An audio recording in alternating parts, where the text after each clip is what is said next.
I see nowadays I'm paranoid, hooded up, ducking out the way that the cameras point, disgraced by the tabloids, cause they say we don't have a choice, but who are they to tell us what's fact from fiction? A rise in gas emissions, rash decisions, malnutrition and maddie pictures. They say it'll change when they catch the villains. Well, with Saddam it didn't. Still Bin Laden's hidden. It don't make a scrap of difference.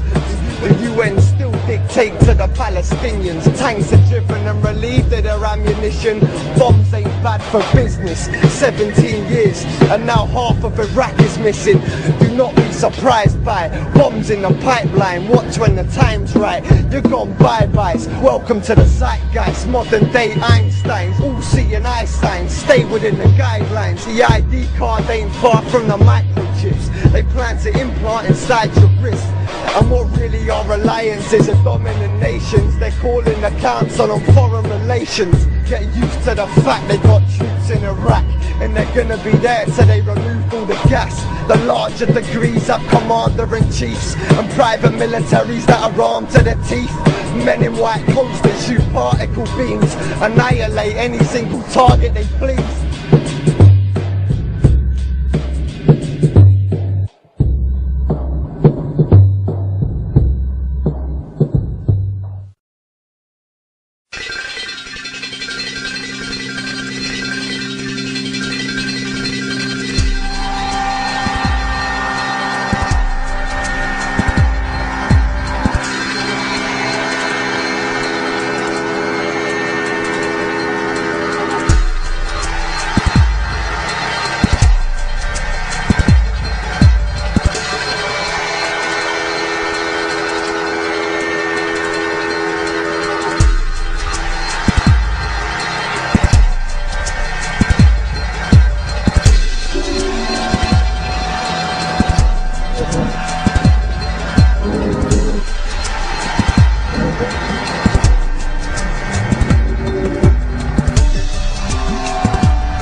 Ladies and gentlemen, David Icke. Thank you very much. Thank you. Thank you. Thank you.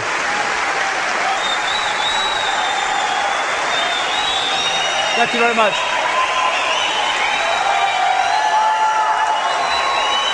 Thank you. Thank you. Thank you very much. Well, what an amazing day, what an amazing event. We've got people here from India, Finland, Sweden, Canada, America, and all over Britain, and all that stuff. Iceland, yeah. And I'd like to thank everyone for coming. I'd like to thank all the crew who've made this possible, to JP and Sean. Thank you, and to Dave Elliott and all the crew that have made this possible. And also to Bill. Bill has come all the way from America. He's an American professional TV cameraman, and he's come over here to work on this event just because he believes in what we're trying to do. So thanks for Bill for coming. Thank you. And also in the audience, somewhere out there, because it all looks black to me, is a lady called Yeva. Are you there, Yave? There, she's over there. Yeva used to travel with me back in the days when I used to arrive in an event. I'd put the chairs out. Yave would sit to take the tickets from people. She wouldn't take many tickets, you know, sometimes 8 or 9. They'd sit in the seats. I'd talk for hours, and then they'd leave, and I'd put the chairs out, and me and Yave would go and have a little chef or something, saying, "What's it all about, Yave? What's the point, Yave?" Well, this is the point. Because if you keep going and keep passionately moving forward for what you believe in, the tide or the sea does tend to open. It's when you think, "Oh, no, big problem, feel sorry for myself, I'm out of here." And on that very subject, before I start, 37 years ago, this month, I met a lady called Linda, who has been my rock ever since, right to this day. She's the one that organized this event. And I stand on the stage and do the words, but she makes it possible by working her socks off day after day, week after week. And I'd just like to take this opportunity to acknowledge the fantastic work that she's done and the contribution she's made to my life, never mind to the work that we're trying to do. So thank you to Linda.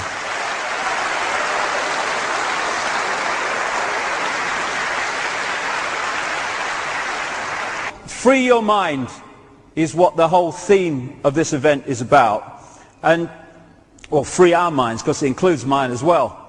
And free your mind doesn't mean believe what I say, or believe it because I say it, or take it as read.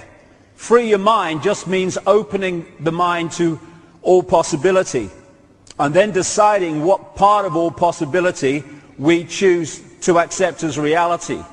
So what I'm not doing is standing up here today and saying, "I've got all the answers, here you go, here's another belief system." It's information, it's what I've compiled, it's conclusions I've come to over the last 20 years of full-time research in about 45 countries, but it's information. It's not there to be believed just because I say it. And I think I can sum it up really by what this man said. Wilhelm Reich, who was a philosopher and an inventor and what have you, and he said this: "Am I a spaceman? Do I belong to a new race on Earth bred by men from outer space in embraces with Earth women? I request my right and privilege to have such thoughts and ask such questions without being threatened to be jailed by any administrative agency of society. In the face of a rigid, doctrinaire, self-appointed, ready-to-kill hierarchy of scientific censorship, it appears foolish to publish such thoughts. Anyone malignant enough could do anything with them." And they did. Still, the right to be wrong has to be maintained. We should not fear to enter a forest because there are wildcats around in the trees. We should not yield our right to well-controlled speculation. It is certain questions entailed in such speculation which administrators of established knowledge fear. But in entering the cosmic age, we should certainly insist on the right to ask new, even silly questions, or apparently so, without being molested. 20 years ago, nearly, I decided I was going to take that right. And I'm going to continue to exercise that right to the day I leave this reality. Because if we don't defend or express our right to go into these areas that are beyond the norm, then we put ourselves in the prisons, the mind prisons, and therefore the physical prisons that those norms impose upon us.